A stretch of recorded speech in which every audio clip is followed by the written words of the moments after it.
Start. All right. Hey, everybody. It is good to see some of you join today's webinar on how to navigate the 2025 funding landscape.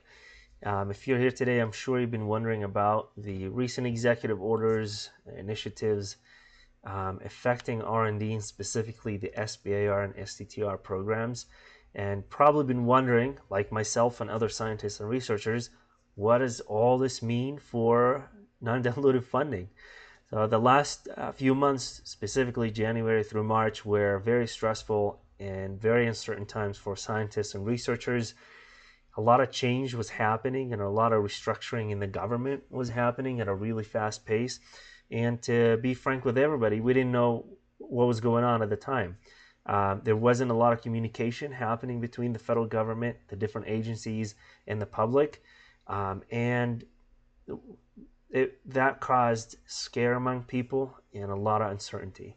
And we also heard about people being let go, funding freezes, and positive agency programs, which didn't really help. Didn't really help with all the uncertainty that was going on. So these times are really unclear, truly scary for a lot of us in R&D. Like I mentioned, scientists and researchers were really scared about their funding status. Companies were scared about their non-dilutive funding status as well. So now that the dust has settled, we have a lot better understanding of what is going on. The federal government and the different agencies have made several statements explaining the situation, explaining how all of this is affecting non-dilutive funding and what we might expect in the future. So the goal of this webinar is to review the changes that were happening over the past few years, specifically related to non-dilutive funding. And then I want to help you understand where these changes were coming from, and then understand where we stand today, and provide you with the right knowledge and tools to navigate the current landscape and help you predict what's going to happen in the future. But before I dive deeper into today's materials, there are a couple of housekeeping items that I'd like to cover with you all. First of all, the recording for this webinar will be shared with all of our website members through our newsletter. I'll send you an email with a link to rewatch the webinar at your convenience. If you're not a member, if you haven't subscribed to our newsletter, I encourage you to do so, because you're not only going to get the link to rewatch this webinar, but you'll also get weekly emails about tips, advices on how to write or submit your non-dilutive funding grant, and also we send announcements about newly released funding opportunities. So you really don't want to miss out on those. So in order to sign up to our newsletter, go ahead and scan the QR code that's on the screen. You can also visit our website using the link provided, and we have a newsletter sign up form online that you could use. The second housekeeping item that I want to cover is that this webinar is being sponsored by Sandfish Biomedical Solutions. Sandfish is a Colorado-based company, but we work with companies all over the country. Specifically, we connect entrepreneurs and innovators with the right tools and resources to accelerate scientific innovation and product development. We also just rolled out a 10-week or 8 to 10 week grant writing program that aligns with the SBIR and STTR programs. So you go ahead and check that out on our website. You don't want to miss that opportunity out. And a little bit about myself. My name is Dr. Roy Chelish. I am a principal consultant at Sandfish. I have a PhD in biomedical engineering, and I have a wide expertise and deep knowledge in submitting grants, non-dilutive grants through different agencies like DoD, NIH, and NSF. In this webinar, I'll do a quick program overview just to cover the goals, a background about the SBIR and STTR program for those joining us for the first time, and those who are interested in learning about these two awesome programs. And then we'll talk about the changes that were happening to the different funding policies, or changes in funding policies, and then I'll share tips and advice on how to adapt to these changes.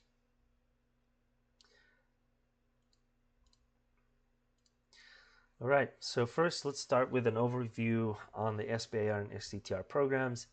Both programs were established by the federal government in the 80s and the 90s, respectively. These programs were established to support innovation, de-risk technology, stimulate growth, and job creation in the United States. They're also meant to accelerate R&D to get to commercialized product.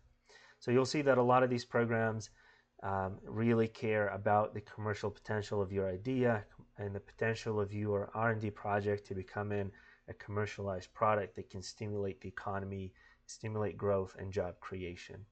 The programs um, fund over $4 billion every year. That money is spent in the private sector on small businesses. And this money is actually carved out of the different agencies' budget. It's estimated to be between 2 to 3% of each budget is carved out specifically for these programs. Funded research uh, that is supported through these programs aligns and has to align with the goals and priorities of the federal agencies. And like I mentioned earlier, the government uses these programs to spend all that money on accelerating innovation and commercialization of products.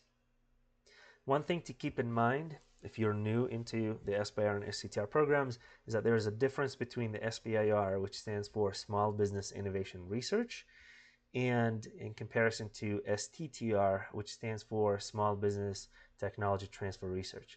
The main difference between these two funding mechanisms is that the SBIR focuses on the small business being in the driver's seat. As a small business, you're doing the majority of the work in the grant. Whereas in the STTR, as a small business, you have to collaborate with a research institute. He'll be doing about a third of the work that is being proposed. So just keep that in mind as you're weighing the benefits, pros and cons of each program and trying to figure out which program fits or best fit your needs and your business model. One last thing to keep in mind as you're looking into pursuing funding opportunities through the SBIR and STTR is that these programs are not designed to support or fund minor improvements or late stage product development. It's truly about de-risking technology and accelerating your R&D to get to a commercialized product. All right, so now that we covered, this was obviously a quick overview of the SBIR and STTR. Let's now start talking policies and see what's been going on for non-dilutive funding. So, and to do so, I want us to go back to 2017. I feel it's a good point in time when changes start being implemented into the R&D space in general. Back in 2017, if you had a small business, you knew that you could write off your R&D costs or expenses when you prepared your taxes for the year they were incurred, right? In 2017, that all changed. The Tax Cuts and Jobs Act gets signed into law, and it mandated all businesses starting 2022 to actually start amortizing and capitalizing their R&D costs instead of deducting the entire cost for that year. And what that meant is that for businesses that relied on capital that otherwise would get freed up through deducting R&D costs, that capital was no longer there. It was not there for these companies to reinvest it in themselves, hire new talent, and actually innovate in new technologies and buy equipment to accelerate their R&D. So that was very unfortunate for businesses back then, and then that continued until this year. The good news here is that in 2025, and we'll see what is going to happen when the bill gets signed into law in summer 2025, there is high likelihood that Section 174 will get reversed and repealed, where businesses will be able to write or deduct their R&D costs in the year that they're incurred. And the reason I like to bring this topic up about Section 174 is to demonstrate an example that where the government is still prioritizing R&D and innovation. I think with the things how things unfolded in January through March and April, a lot of people were scared and uncertain about the motives of the current administration, whether the current administration really still cares about R&D, still cares about innovation or not. I think the fact that the government is likely to vote to reverse Section 174 gives us a good sign that they still care about R&D and they still care about innovation. So this is a good news for businesses. Just keep that in mind that soon enough you'll be able to start deducting R&D costs in the year that they're incurred. So keep your eyes out. We'll be sending updates about this specific legislation through our newsletter.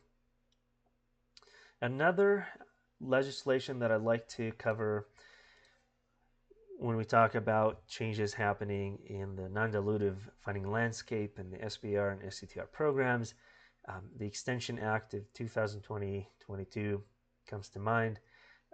This act reauthorized the SBIR and STTR programs through September 30th, 2025. And this legislation introduced substantial changes aimed at enhancing and making these programs more effective to support innovation and commercialization in the country. So a lot of the changes that took place because of the Extension Act of 2022 are centered around disclosure of foreign affiliations, making sure that the work that's being funded by taxpayer money or by these federal grants is actually staying within the country to support businesses, to support stimulation jobs and commercializations of the product here in the country. The Extension Act also added implementation of due diligence programs. So federal agencies now federal agencies that are managing the SBIR and STTR programs are now required to establish due diligence programs to assess the security risks posed by applicants. So if you're thinking about pursuing an SBIR and STTR application, keep in mind that you want to make sure that you build your proposal and you structure your proposal in a way that you'll limit foreign affiliation or work being performed outside the United States. And this is really, really, really important as the United States priorities focus on keeping innovations at home, making sure that the money that is being given out through these federal grants is staying at home to support American-based companies, to support stimulation of job creation here at home, and creating new solutions and products by Americans. Lastly, there is an increased performance standards for experienced firms. This is specific to companies who have been successful in landing or getting federal grants for the past 10 years. The government really wants to see that money that's being distributed through these programs actually going into advancing commercialization of products. So they don't want it to be stuck in R&D. They want to see it advancing R&D to some kind of product that gets to create jobs and improve the economy and welfare of Americans.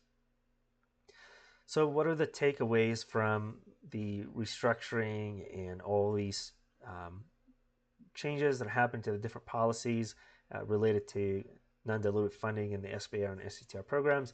Well, there are two takeaways. Number one, we've seen these changes happening over the past five years. So we're seeing a shift in the priorities of the United States, where it's starting to care more and more about taxpayer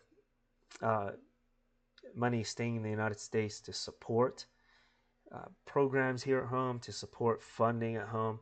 We're also starting to see the government caring more and more about the performance of companies who are going through those programs, and they're wanting really to see that R&D that's being worked on translating into some kind of product. So now that we've covered these two pieces of legislation, let's fast forward to 2025, specifically through the month of January when a lot of changes were implemented. And obviously, I mean, as we got a new administration in the office, we're expecting some kind of restructuring and reprioritization of goals to happen. Um, and this restructuring obviously was taking place to make sure that the U.S. remains competitive globally as other countries increase their R&D spending. And we saw similar restructuring and changes happen during the Biden administration, during the first Trump administration, and during the Obama administration. What's different what was different this time is that the changes that we saw happen with the current administration happened at a really fast rate, and we almost had it felt like we had a new something new on the news every week, and that's what made people a little uncertain and scary a little bit, or scared a little bit. So at the end of January, the president signed several executive orders to establish new priorities for the federal government. And unfortunately, these orders sent shockwaves throughout the community, and it affected agencies big time. We heard about the 90-day freeze on U.S. agency or U.S. foreign aid and development assistance. There was a lot of focus placed on DEI elements in programs. These elements include diversity, equity, and inclusion. And then a week later, the Office of Management and Budget issued a memo to temporarily pause agency grant and assistance programs. And following all these different chain of events, we saw a lot of lawsuits and federal judges trying to block some of the executive orders to protect some of the agencies like NIH and NSF. So what we witnessed in January was a fast chain of events to restructure the priorities of the agencies and government. And we also saw reactions from the research institutes and the different courts around the country to kind of try to understand what is going on, trying to protect what they have going, right, like any ongoing funding or any ongoing grants. Then in February, we got a statement from the NIH stating that indirect cost was capped at 15% with an effort to standardize the request for indirect costs compared to other agencies like DoD and NSF. So with all these changes happening at a really fast pace, again, scientists and researchers, well, first of all, we couldn't communicate with the federal government because of the pauses and freezes that were going on, so we couldn't get an idea of what was happening and the rationale behind the fast pace of the restructuring and prioritization, which left a lot of people uncertain, scared about the status of their ongoing or current funding. A lot of people were scared about even attempting to submit grants because a lot of the agencies were on pause. And then we fast forward to the months of March and April, where things start to loosen up a little bit, and we start to get statements and hear back from the agencies about the restructuring in priorities. We start seeing grant disbursement start to resume slowly with some delays. And although changes to the federal priorities and programs are still ongoing until to this moment, there are good news out there for small businesses, and that is a lot of the restructuring that happened, a lot of these changes did not affect R&D budgets for businesses that much. We see minimal restructuring deduction to certain programs. There are some consolidation programs that happened at NIH, but overall, a lot of the programs and budgets that are targeted towards small business were minimally affected by all these changes. The other thing that we take away from all these changes is that we see that the United States actually cares about R&D and innovation here at home, and this will be apparent in the next few slides where we'll look at the budgets in more details. So let's shift gears now and take a look at the requested budget for 2026. First thing that I want to point out here is that I'm pretty sure that you've heard about what has been going on to the budgets of the different agencies, either in social media or on the news. A lot of people have been talking about cuts to or budget cuts to the major agencies, which is true. We see that in this table here. If we take a look at the proposed budget for 2026, and then take a look at the change column, you'll see a lot of minus signs. However, if we look at the bottom of that table at the total budgets for 2025, compare it to the total budget requested for 2026, we'll see that there is no change happening in funding. So what is really going on here? The best way to explain this is that money is being shifted around and it's being moved around through different agencies to fund programs and agencies that are becoming a higher priorities for the new administration. So, for example, we'll see that defense, homeland security, transportation, and veteran affairs, their budgets have increased compared to 2025. So, what this tells us is that the US government is prioritizing defense and national security among other programs and projects. And then if we take a look at some of the major budget deductions, we see them specifically related to NSF, the EPA, housing and urban development. So what this tells us here is that there are programs that got terminated or consolidated in these agencies. Most likely, these programs have elements of DEI, diversity, equity, and inclusion. Also have elements of climate research, green energy research. That is specifically true for NSF. So this is what's going on here. Money is being shifted, moved around different agencies to support the goals of the new administration, and that is to maintain global competitiveness and combat some of the new geopolitical changes that we're seeing in the world. And so the reason I like to show this picture of the overall budgets for the different agencies within the federal government is to show you that there's more to the story than what is out there on the news. There's more to the story than what people posting on social media. I mean, people losing their jobs, it really sucks and it matters to all of us, right?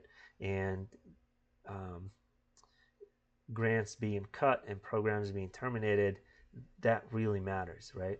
But what, as scientists and researchers and business owners interested in pursuing these federal grant funding, we want to really understand what is happening right now, what is the landscape doing, in order to learn how to adapt and strategize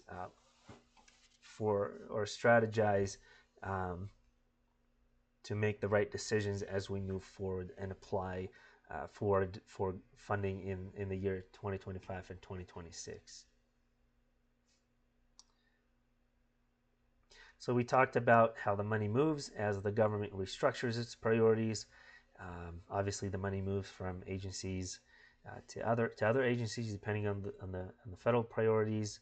And I guess next, I want to dig deeper into a few agencies that I selected to even emphasize on this idea of really following the budgets and following the money to understand what is happening at the federal level. So for this specific example, I picked NSF, DOE, NIST, NASA, and NIH. Again, it'll be this is the best way to look at the changes that are happening to federal funding, and that is by digging deep into what changed budget-wise for each agency. So if we start with NSF and we take a look at the budget cut that NSF is suffering, and that is about $4.7 billion. Then if we dig deeper into the budget for NSF, we see that a lot of programs related to climate, clean energy, social, behavioral, economic sciences, these programs either got terminated or consolidated. A lot of money that went into these programs does not exist anymore, right? However, if we even take a deeper look at the NSF budget, we see certain programs and budgets dedicated to these programs that were not touched by the restructuring that happened at the federal level. And these programs are related to artificial intelligence, quantum information sciences. So if you have any proposals or research that are in those areas, the budgets dedicated to these areas have not been touched. Then we take a look at the Department of Energy. We see any research that's related to climate change and green energy has been terminated. All that funding got taken away. However, funding that is specific to high performance computing, artificial intelligence, and critical minerals is still intact, and it's still there for businesses and researchers. And we see the same theme repeat itself through different agencies. If we look at NIST, for example, see that climate-related research got terminated. And then if we take a look at NASA, there's something interesting happening at NASA, and that is the funding for climate. Obviously, that got terminated. Any low-priority mission, space mission research also got terminated. Technology not needed by NASA also got terminated. However, there is an increased focus on human space exploration, and specifically moon exploration and putting a man on the moon. And this has been the Trump administration's goal for a while now. And it is it's interesting here because this increased focus on human space exploration is being done to combat some of the increased R&D or spending in R&D that China is doing in that specific space. If we take a look then at NIH, we see that any programs related to climate or programs with elements of DEI are getting terminated. There's still a focus on innovating and creating solutions to improve critical health issues in the country. So the message or the takeaway from these slides is that if you are a business doing R&D in some of these areas, I want you to be confident that there are budgets out there to support your proposals specifically related to artificial intelligence, critical health problems, critical minerals, quantum information sciences, high performance computing, human space exploration. There is money and budgets out there to support this type of research. And the other takeaway here is I want you to take a deeper look at the budgets for the different agencies, take a look at the programs that are being terminated and which programs are actually being reprioritized or focused on by the federal government. And as an innovator, somebody going or pursuing federal grants, you want to submit proposals that align with these new priorities of the federal government. The other plot that I'd like to share with people is this one where it compares the global R&D or compares R&D spending globally by different countries. The reason I like to show this graph because it shows that the U.S. is still a dominant spender in R&D globally. See that the big blue circle is the United States. However, we also see other countries emerging and other countries starting to increase their R&D spending. So one thing we learned from this graph here is that in order for the United States to remain competitive worldwide with the increased competition, the government has to support R&D, it has to support innovation, and it has to continue to fund programs like the SBIR and SDTR, as well as investing in small businesses and the private sector to innovate and create new products and keep economic growth going. So from that perspective, when we look at things from that perspective, that should make us feel a little comfortable. less scared of the changes and restructuring that is happening, especially if we are in the private sector, if we are a small business with R&D that is aligned with the U.S. priorities. So let's summarize what we've covered so far. We see that the U.S. priorities have changed in regards to funding, as I mentioned. This is a normal process that happens with every change in government. Every new administration has new priorities, have new goals, and as such, the budgets for different agencies change, and the programs at different agencies also change. This year, we saw several and aggressive changes, which made people uncertain and confused a lot of times.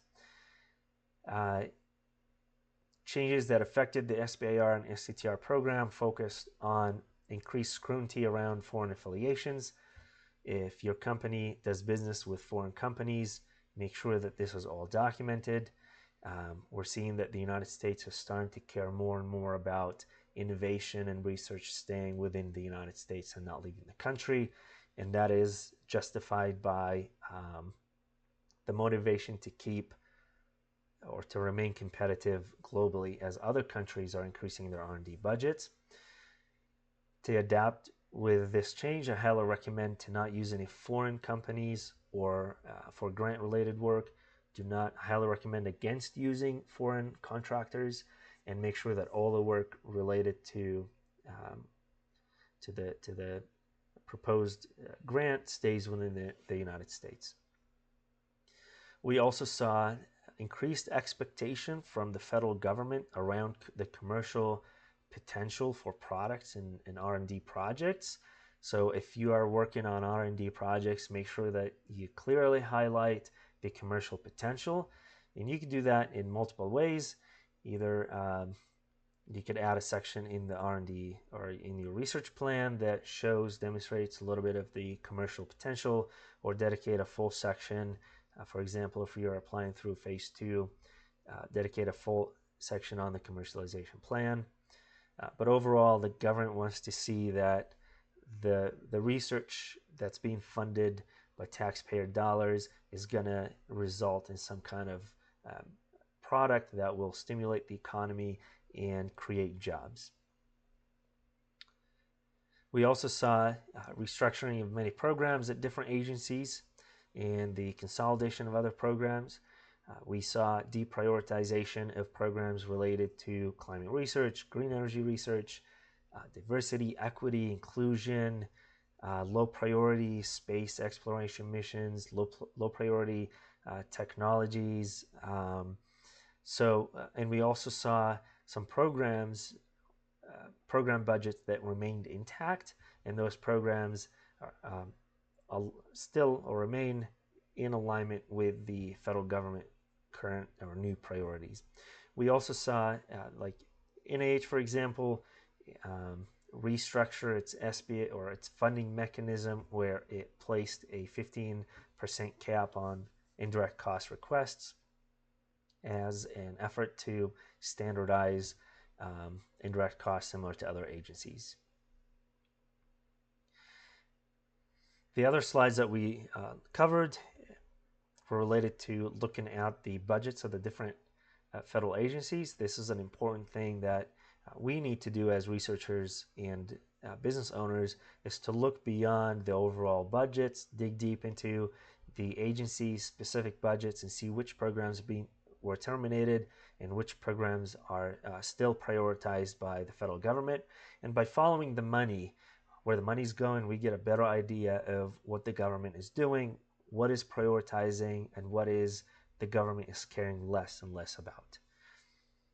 And having that understanding about what the government is prioritizing allows us to be able to better align our research proposals with the new priorities or the current priorities of the federal government. All right, so I know that taking all this information can be a little overwhelming. A lot of executive orders, a lot of different guidance announcements and statements that were made by different agencies, a lot of changes happening to all different programs, funding programs, and it can really create confusion and uncertainty among people and researchers. However, it's really important for us as scientists and business owners to understand the political landscape that we're in, understand what the federal government is doing, what the money is doing, and where it's going, so we can develop strategies and make educated guesses and decisions to help us navigate through these times. So, how can we adapt? So, first of all, we need to go back to the basics, and that is understanding the motives of our company, understanding the mission and vision of your company, what you're working on, and what problem you're trying to solve. Then you want to go to the different agencies' programs and really read the description of that program, read the requirements, and read the priorities for the different agencies, and make sure that whatever you're working on is in alignment with what the agencies care about and want to see. So review your company's mission, vision, and goals. Review the projects that you've been working on or have been scoping.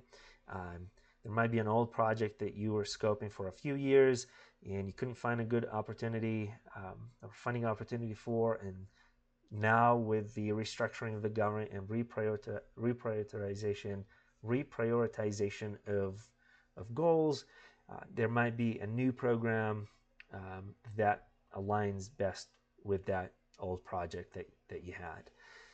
And it's really important to tailor your proposals to the agency's priorities. I can't stress this enough. It's really, really, really important to read the descriptions, the different programs, and the different priorities for the agencies, and craft your proposal to match those priorities. And also consider changes in funding policies for businesses. This is mostly related to foreign affiliations and indirect costs, where it's capped at 15% if you're applying through the NIH. All right, folks, and this wraps up today's webinar on how to navigate the current funding landscape in 2025. I know we covered a lot of topics, so I'll open it now for questions. I'll try to get through as many questions as possible. If I don't get to any of your questions, or if you still have any lingering questions, or you think of anything afterwards, feel free to reach out to us and share those questions with us. And don't forget to subscribe to our newsletter, where I will be sharing the link to this webinar, as well as other tips and advice on how to submit that'll help you submit a successful SBIR STTR proposal. So let me take the first question here. How are the recent changes in SBIR reauthorization affect how agencies evaluate proposals in 2025? So we talked about the restructuring in federal priorities. We talked about the new priorities of the different agencies. So now the agencies they're asked by the new administration to really focus on these things. The agencies are now focusing on these new priorities of the federal government. So any research that's related to climate, green energy, or has elements, DEI elements, is not likely to get funded. So we want to stay away from creating a narrative that's centered around these ideas, and instead we want to create a narrative that focuses on the new priorities of the federal government. That is, if you're working on artificial intelligence programs, and if you are, you can let me know. So if you're working on artificial intelligence programs or R&D, if you're doing any high performance computing, okay, so you guys are doing AI. So yeah, so you want to make sure that you structure your proposal that it highlights the artificial intelligence aspect of your project. And also don't forget that other elements that are related to foreign affiliations. So make sure that the work you're proposing can be and is going to be done within the United States.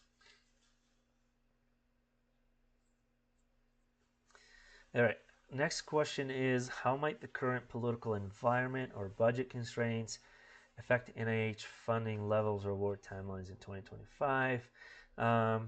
That's a good question. And what I want to say here, though, this reminds me of something really important that I didn't mention in the webinar, and that is because of how uncertain people were in the beginning to 2025 and how scared everybody was because of the different pauses and freezes and just the high level of uncertainty, a lot of people, a lot of companies now are very discouraged from going through the SBIR and STTR programs. And what that does is it leaves a lot of money on the table. So what we saw, a lot of programs that actually remained intact and those budgets are still there, right? But because the number of people who were excited about applying through the SBIR or excited to get a federal grant, that level of excitement went down because of the uncertainty. I would say there is a really good opportunity for businesses to actually take the initiative now and try to score. Really, there's like I said, the number of competition has decreased because of that level of uncertainty and scare that went around earlier this year. So to answer your question specifically, how might the current political environment or budget constraints affect NIH funding level? So depends on the program, right? So we saw some programs that got terminated and got defunded. So if you were thinking to pursue uh, R&D or programs related to DI, diversity, equity, inclusion, probably you're not going to find any funding specifically to R&D that's targeting those areas. But if you look at other programs that are still intact within NIH, like focusing on critical health problems in the country, um, you can still apply to these programs. And even if your research was focused on diversity, equity, and inclusion, you may not want to put it in your proposal or focus on it in your proposal, but you could still target science, like scientific or health problems within NIH that would result or indirectly result in improvement, diversity, equity, inclusion, right? I guess what I'm trying to say here is that the federal government is least excited about seeing metrics that are related to improving these elements, right? But you could improve diversity, equity, inclusion indirectly through improving health care for example, if you look at osteoporosis in the aging population, although you're not saying that you're going to improve equity or health in healthcare for aging populations, you are still targeting a really important problem in healthcare overall, and that is poor bone quality in a lot of patients that are being treated, right? And that poor bone quality leads to different complications when we're treating these patients, or at least different um, complications would try to predict the outcome of their treatment. All right, so you could do it that way. So when we look at it from that lens, I would say that there's still a lot of funding out there for small businesses specifically, and in fact, there is in total about a little over 1,500 grants got terminated. Out of all these grants that got terminated, only 5 were were SBIR, STTR grants that got terminated. So again, this goes to show that the restructuring and changes that happened at the federal level was really had a really minimal impact and effect on small businesses and programs that support small businesses like the SBIR and STTR program. What practical steps should small business take now to align with federal priorities in climate tech or clean energy innovation? I feel like I covered this when I talked about the NIH problem or question, and I gave the NIH example about the aging population. So you just want to make sure that the focus of the research is not climate or green energy. Instead, you want to focus on the actual problem that the government cares about. So like when we talk about energy, there's a lot of grid related problems, right? If you can improve the amount of electricity or energy that's available through alternative resources like green energy, that's one way to spin it without actually like saying we're gonna focus on green energy just for the sake of green energy, right?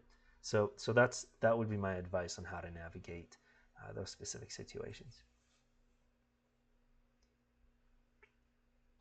All right, so I think this is all. All right, so that was all the questions that I got today.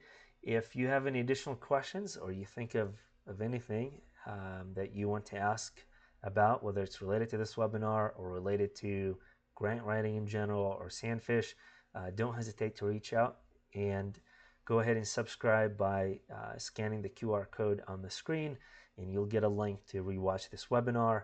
And also we'll be sending weekly uh, email newsletter with tips, advice, and any announcements related to grant opportunities. All right, folks. Well, thank you so much. I hope you had an informative session, and until next time.